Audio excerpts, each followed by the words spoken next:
My wife thought she'd planned her infidelity better, but I'm just better, Chris. What are you doing home? Angela asked. My wife of 28 years of marriage had just walked through the garage door and saw me sitting at our kitchen table less than 10 feet away. Her body was partially blocking the younger man who was following her toward our house, as always. Angela is beautiful. She stands an imposing 5'9" and weighs a healthy 140 pounds. Her reddish hair falls around her shoulders. She always dresses professionally for work. Today, she's wearing a white blouse. I noticed an extra button was undone, and the cleavage between her spectacular 4-cup breasts was tempting. Her black linen skirt showed off her world-class legs, and the 3-inch heels complemented the delicious curves of her butt perfectly. I briefly considered Angela's idiotic question and answered just as stupidly, I live here. The quick flash of irritation that had become increasingly evident over the past few weeks arose when she snapped, Of course you live here. What I want to know is why. What were you doing home at 3:30 in the afternoon? I joke around telling anyone who will listen that I've loved Angela. Ever since we met, I had an appointment with 4 of the most important people in her company, and Angela was her administrative assistant. She greeted me in the lobby and escorted me to the main office suite for my meetings. 4 hours later, when she walked me back to the lobby, I took a chance and invited her to dinner. The rest, as they say, is history.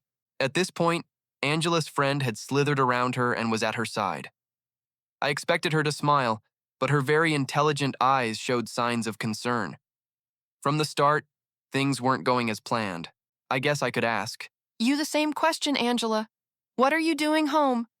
An hour and a half earlier, Angela and I have been close since our first date. I'm proud to say that I've dedicated every ounce of energy to her and our family. I worked hard and built a small, but Very successful insurance brokerage firm.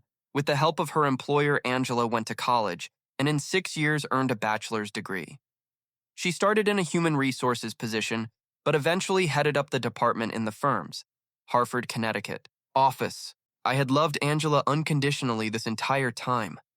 That's why, as I watched her decline into the monster she had been these past few weeks, I tried hard to remain calm. I wanted revenge so hard on how she fooled me when I discovered she was a lying cheater. When I gave Angela my signature smile, she replied, We came home early to talk to you. You came, I asked, looking directly at Angela. As I did, I took the opportunity to introduce myself. She stepped forward, extended her hand, and confidently said, Mr. Harrington Chris and Michael Browner. I'm the new attorney at German & Sons, and I've been working closely with Angie for the past few months. While continuing to stare at Angela, I ignored the offered hand. I fought the primal instinct to get up, wrap my hands around her useless neck, and squeeze until her eyes bulged out of their sockets. Instead, I grumbled, I know exactly who and what you are. For the first time, I saw signs of concern in my wife. Then she cringed when I continued. Oh, you threatened with cutting off the balls of the last person who called you that. Why are you tolerating such disrespect in your own home for this bunch of the idiot? Pointed. Angela looked worried and confused out of habit. She is a very careful planner. I was sure she and the idiot had planned every possible contingency for this conversation in her mind, and had point and karate was crossed. I was already in her mind a willing cuckold. A quick glance towards the idiot made me smile. I was pretty sure his sphincter muscle was tensing and would soon be dangerously tight. A sight was coming, and it would be completely different from anything Angela and her toy could imagine. I took 2 or 3 deep, cleansing breaths and tried to push the rage and disgust that had been building into a quiet corner of my heart. Let's get on with it. I thought to myself, time to puzzle over them again. Why didn't he? He mixed 3 drinks. I offered a glass of wine, please. Was Angela's muffled request? When I turned to ask the idiot, he looked cautious. He responded to my offer by saying, Angela told me you enjoy bourbon and craft beer. I nodded and said yes. Getting up from the kitchen table and heading to the bar in our family room as I left the room, I heard immediate and urgent whispers as they moved in the opposite direction through the kitchen toward the living room. A few minutes later, I found them in the living room. They were sitting together on the couch. I handed Angela a glass of her favorite Merlot and the idiot a tulip glass full of beer. I took both shots of bourbon and sat down in the armchair across from them. After raising my glass in greeting, I took a small sip of the fiery liquid. After returning the toast, the idiot took a sip of beer.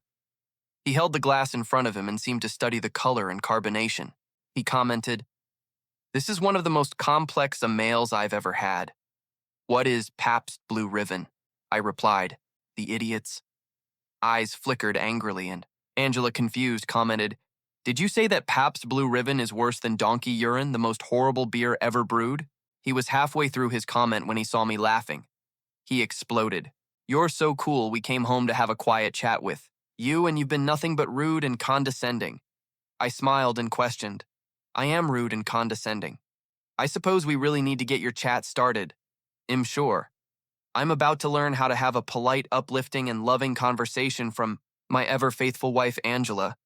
She shrugged and couldn't hold my gaze. The idiot spoke up and started chiz. "We came here to discuss." I interrupted and said, "You had it right the first time. Allow me." He looked confused, as idiots often do. "When he first spoke to me, he called me Mr. Harrington. Before presumptuously calling me Chris, I much prefer it. In fact, I insist that you call me Mr. Harrington." As his face began to turn red, I finished with a shrug. I said, "Oh Lord," instead of letting the idiot continue. I turned to Angela and I asked him heatedly, "What do you want to talk about?" When the idiot looked like he was going to answer, I said, "I'm talking to my wife simply. Sit there, drink your donkey amber complex, and shut up already." Angela was furious and exploded. "Your behavior this afternoon has been disgusting. Do you want to stop now?" I nodded and seemed to think about her request. I asked, "Do you think my behavior is better or worse than your behavior over the last 5 or 6 weeks?" "What are you talking about?" Angela was half confused and half concerned. The idiot seemed to hold his breath as he waited for my answer. I guess he was sure his carefully laid plan had gotten out of hand. Looking straight into Angela's eyes, I said, "I don't know what bothers me more. You allowing that worthless piece of dung to get into what's between your legs dry and ancient, or you treating me like an imbecile." The stunned look on Angela's face was priceless.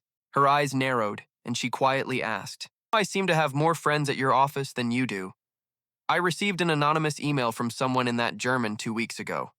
The email, I was trying to decide how to proceed when I interrupted and asked, "So you want a divorce?" She slid to the edge of the couch, leaned forward, put her elbows on her knees, and passionately said, "I love you and I don't want a divorce. Michael and I are just a short-term fling.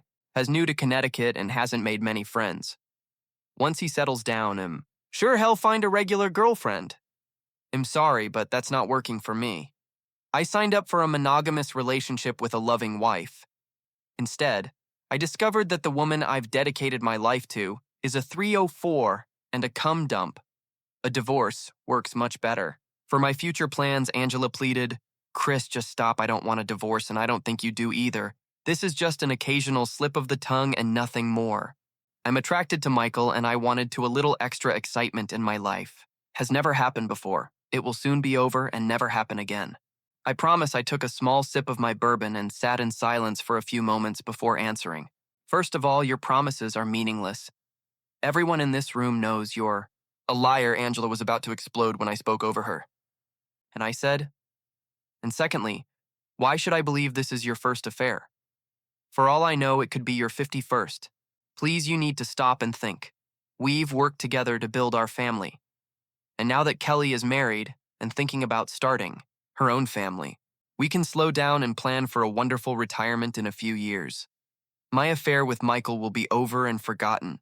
I stood up and, without asking if anyone would like another drink, I walked over to the study and refilled my glass. I was sure my bad manners hadn't escaped the notice of the 2 idiots in the living room. They were huddled together and whispering. "When I returned, can I say a few things?" Mr. Harrington asked.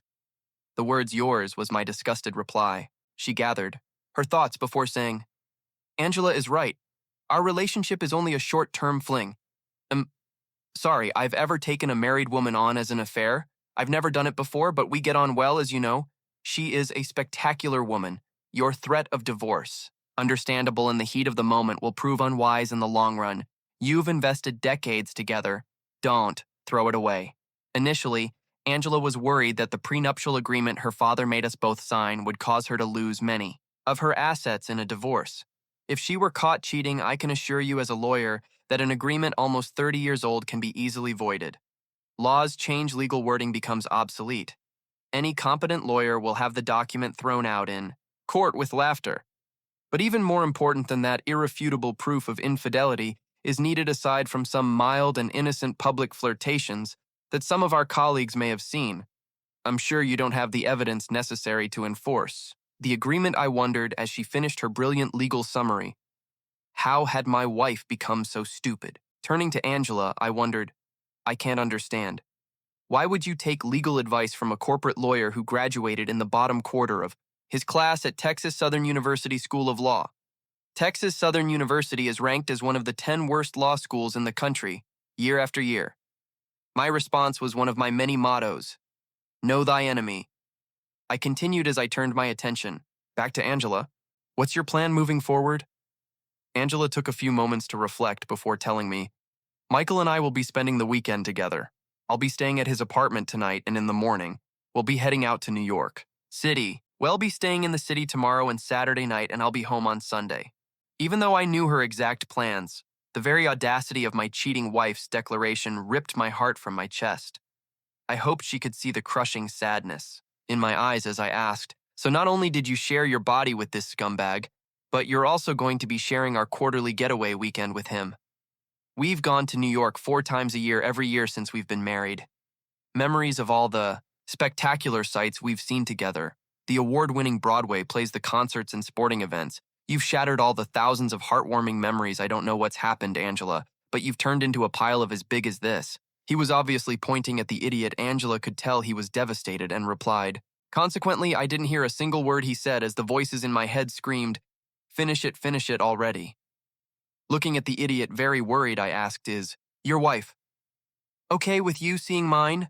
Angela replied, Christopher, stop. Michael is a widower. His wife died several years ago. He would never cheat on his wife.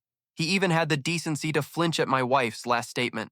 I smiled and said to Angela, unlike you. I immediately continued and asked, is it true? Are you a widower?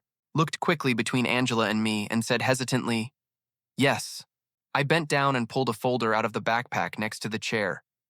I opened the folder, flipped to the first page, and read Dora Sinia Bruner, emergency room surgeon, Stone Hospital, Detroit. Husband, Michael. Daughters, Katie, 11 years, and Lassie, 9 years. Dr. Bruner has resigned from her current position effective June 22nd and will be relocating to the Hartford, Connecticut area to join her husband immediately after their children get out of school. She will be working in a similar position at St. Francis Hospital and Medical Center in Hartford. If I weren't so deeply unhappy about my marriage, I would have laughed hysterically. At the expression on Angela's face, you lied to me, she exclaimed. I couldn't help it.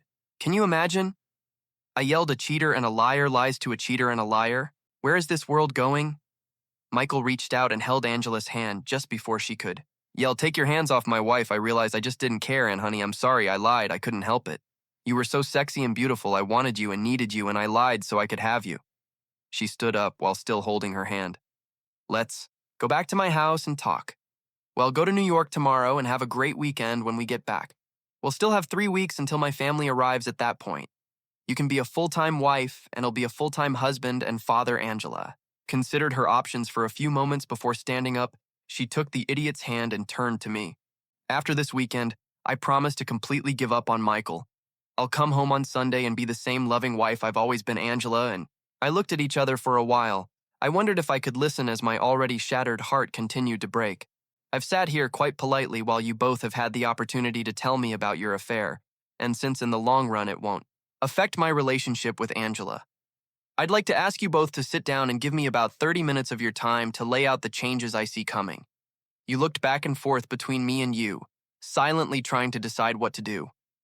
I pressed the subject and I said, the least you can do is give me 30 minutes of your time. Reluctantly, they sat down. I've scheduled several Zoom meetings for us, I said, pointing the remote at the TV and pressing a few buttons. I'd become quite the expert at hosting online Zoom meetings during the COVID pandemic. When the TV lit up, I said, Peter Lou, can you hear me? I was speaking to both faces on the screen. Can we? Chris replied. Peter continued. Angela, you obviously know our family lawyer, Peter. I'd like to introduce you to his partner and my new divorce attorney, Lou. Gentlemen, I'd also like to introduce you to corporate attorney extraordinaire Michael Bruner. Angela and the idiot were stunned. As I finished with "Gentlemen, you have the floor," Lou began immediately. "And directly, Mrs. Harrington, I'm representing your husband in his upcoming divorce. The papers were filed with the court this afternoon. I would greatly appreciate it if you would retain an attorney and arrange to be officially served. It'll give you until the end of the day on Monday. If I haven't heard from your attorney, we will hire a service agent. We have filed for divorce using infidelity as the cause. We have a report from a private investigator that documents in great detail using audio-visual and telecommunication evidence your sexual relationship with Mr. Bruner as Lou," finished her final statement. I threw a second folder onto the coffee table in front of Angela. The loud thud made them both jump. "It's a copy of our divorce petition, including the private investigator's report," I told the stunned couple as the idiot reached for the folder. "Angela." He looked back at the screen. "We will insist that the prenuptial agreement be fully enforced. I know you are aware that every 2 years all of your family's business and personal legal matters are reviewed as part of that review. The prenuptial agreement has been amended to be within current state legal guidelines, given that we have your signature and notarized for every update over the past 28 years. I am 100% confident that the prenuptial agreement is fully enforceable by a vote.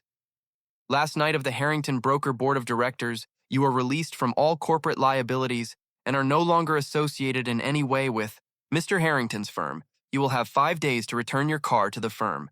Your business credit cards have been paid off and canceled. Your cell phone will be canceled in 7 days. Your membership at the Mountain Country Club, Cider and Fitness is canceled. We have also paid off and canceled the 3 joint credit cards that you have shared with my client. We have frozen them. Your joint savings, checking, and retirement accounts, according to the award agreement, we expect an 820 split of the liquid and near-liquid assets in favor of Mr. Harrington. According to the agreement, Mr. Harrington will retain his home free and clear. We have asked the court to expedite his eviction since he has a home that he has been occasionally sharing with Mr. Bruner. We will argue that it is easier for you to move. We are asking the court to grant Mr. Harrington full possession of the property immediately and give him 30 days to remove his personal belongings from the home. There will be no alimony, and obviously alimony is not relevant. There are many smaller claims that my client has made. Can your attorney explain them?" "To you, Chiz, I forgot something. You hit all the highlights, Lou. Thank you." The TV screen immediately went black as quickly as Angela stood up and yelled, "Wait!" She looked at me and said, "Have them come back. I have questions." I laughed and said, "That's not how it works, Angela. You need to hire your own attorney to get your answers." Angela growled, "I'm going to destroy you," with a mocking smile. I looked at her and her accomplice and asked, "Hey, idiot, what does your almost genius legal mind tell you about the outcome of destroying me in the divorce?" Her silence made Angela sink back into the sofa and curl into herself. You'll guess my smile went from ear to ear. I simply picked up the TV remote and waved it in front of her before pointing it at the TV. When the second Zoom meeting started, I said, "Jack, can you hear me?" "Hi, Chris. I have a conference I need to join. So this will be quick, Bronner. You are fired with immediate effect. Your personal belongings are being removed from your office and will be in a box in the lobby if not claimed within 24 hours. It will be thrown away. You will not receive a recommendation. Angela." I could hear her boss slow down and sigh. I looked at Angela and saw her shaking. She was panicking. I can't tell you how disappointed I am. Your behavior as a senior member of my staff is inexcusable. That said, this should be taken into account an exemplary track record of 29 years. But your position in Hartford has been eliminated. I'm offering you the same position. At our facility in Albany, New York, has 1 week to decide if they'll accept the transfer and 30 days to move to Albany. The screen went blank again as Angela cried into his hands and the idiot collapsed back onto the couch. He was grinning wickedly. When that idiot saw me, his rage began to grow. He was younger, older, and I guess stronger. Unfortunately for him, he was as stupid as a bag of rocks when that moron was about to explode once again. I waved the remote, pointed it at the television, and pressed a button. The screen lit up. I asked Dr. Bruner, "Can that idiot and Angela hear me?" They stood in stunned silence. They were as pale as ghosts, and their mouths were open. On the screen appeared the face of a beautiful blonde. She said, "I've asked you to call me Cynthia. I'm sorry, Cynthia. The floor is yours, Michael. I filed for divorce. He expects to be served in the next few days. The kids and I will be staying in Michigan. I've managed to keep my current position at the hospital while Michael was pleading, Cynthia, please, we can fix this." It was just a slip. Her face on the screen looked disgusted. I've been investigating since Chris contacted me. This is the third job you've lost because you can stay faithful after receiving the report from the private investigator. I contacted him and asked him to do some additional research. Everyone was watching the screen intently. When Cinia continued, Mrs. Harrington knows Alice Packer, me, and Tori Jones, Candy Phillips. When Angela didn't reply, Cinia laughed and said, I don't really expect an answer? The question was rhetorical. I know they're all acquaintances of yours. Did you know Michael had affairs with each of them? Can you imagine you were just another idiot? Tell me where to send your things. No, Michael, you're welcome in my house. When the screen went black again, the idiot screamed. I'm going to kill you. He struggled to his feet as I pulled my gun out from between the couch cushions and pointed it at him. The idiot looked like he was going to throw up, just the expression I wanted. You have two options. Idiot, you can leave or sit down and shut your mouth. I don't care what you say, what you do. But if you come any closer, I'm going to shoot you. I'm not sure if I was completely happy that she was sitting back down, but I was grateful to be able to have my last planned Zoom union. I looked at Angela. She was pale. Her cheeks were lined with tears and her mascara was running around her eyes. She looked terrible. I've been seeing a counselor. For the past 2 weeks, Angela moaned and cried into her hands. It's funny, you cheat, you lie, and you give yourself over to this, and I'm the one who needs a mental health expert. I laughed and said, how deranged is that? A few moments later, I said to Angela, after telling her our story, Dr. Waters asked me a question that has helped me a lot. He asked, do you understand the old saying, love is blind? When he asked the question, it was like turning on a light in a dark room. I loved you so much that I would never have known you were a cheater if it weren't for the anonymous email. My love was so strong that it overlooked your flaws. In my opinion, you had no flaws. I hope you know that you will never find someone who loves you as much as I do. Angela continued to cry and rock on the couch. I'm going to keep going to see Dr. Waters. I think it's important to have someone you can confide in with your deepest thoughts and feelings, especially after such a devastating event. I never would have imagined that someone I loved so much could humiliate and disrespect me like that. But the good news is, I'll get over the hurt and humiliation, just like I'll get over you leaving. I told Dr. Waters about my plan for today. He's not much for revenge, but he thought the first 3 Zoom meetings were okay. He tried to talk me out of our next Zoom meeting. He thought the pain it would cause me might set me back a few steps in my personal recovery. I've thought about it, and I'll admit Dr. Waters is probably right. The next Zoom meeting will do more harm than good, but I don't care. This next meeting will hurt me, but it will hurt you. As I held the remote for the 4th time, I waved it at Angela. She shrank back on the couch in a panic. I pointed it at the television and pressed the button. All eyes were glued to the screen when the face appeared. Angela moaned.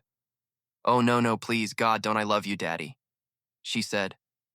My daughter, Kelly. I love you too, baby. I replied. How can you be so cruel to me? Angela screamed. I heard everything, Mom. I heard every single one word that you and your boyfriend said in the last hour. I heard what you did and what you planned to do. You disgust me, daughter, honey. Please, this is a very complicated situation. You are too young to understand, Angela gasped when Kelly replied, I'm a happily married woman of 26 years old. Your situation isn't complicated. It's grotesque on one hand and pitiful on the other. I don't know what's changed. But you're selfish and totally self-absorbed, Angela. Breathed deeply as she pleaded, Kelly. Honey, I've been so alone since you moved out. It's, like I was living in a fog. I missed you so much. Kelly's face on the screen looked perplexed. So what are you saying, Mom? Is it my fault that you turned into a lying cheater and trashed Dad and are getting a divorce? No, that's not what I'm saying, and you know it doesn't matter. Mom, I think we all need a break from you, Kelly yelled. She added, I'm going to Boston this weekend and we can talk. I'm so sorry this happened. I need to be with my baby girl. That's not going to work, Mom, for 2 reasons. First, you'll be in New York with your worthless, unemployed, recently divorced boyfriend. I'm not going to New York, Angela insisted. Second, Scott and I have planned a small private celebration for our closest family and friends. We have rented a place in Caboca. Honey or darling, what are you celebrating since you weren't invited? I'll tell you. I'm 3 months pregnant and we're having a baby. Girl in February, Kelly. Your mother and I insist that you invite me. That's not going to happen, Mom. I want my special party to be filled with love and happiness, not lies, deceit, and disrespect that consume so much of your current life. Goodbye, Mom, for the 4th time. The screen went blank as Angela sat and cried. I stood up and placed my gun in the back of my pants. I'm going out to dinner and I'll be back in 2 hours. Looking at Angela, I said, please pack some clothes and other essentials. You will not be allowed back in the house until the court responds to my divorce petition. They told me shall be bringing a sister. Looking at the idiot, I said, have you seen what am capable of ill? Give you 3 days to move out of the state. If you're still here by Monday, I will hurt you in a much more literal way. After opening the front door, I looked again at the adulterers, completely defeated, and said, enjoy your weekend in New York. Supposed to that it will be beautiful both days.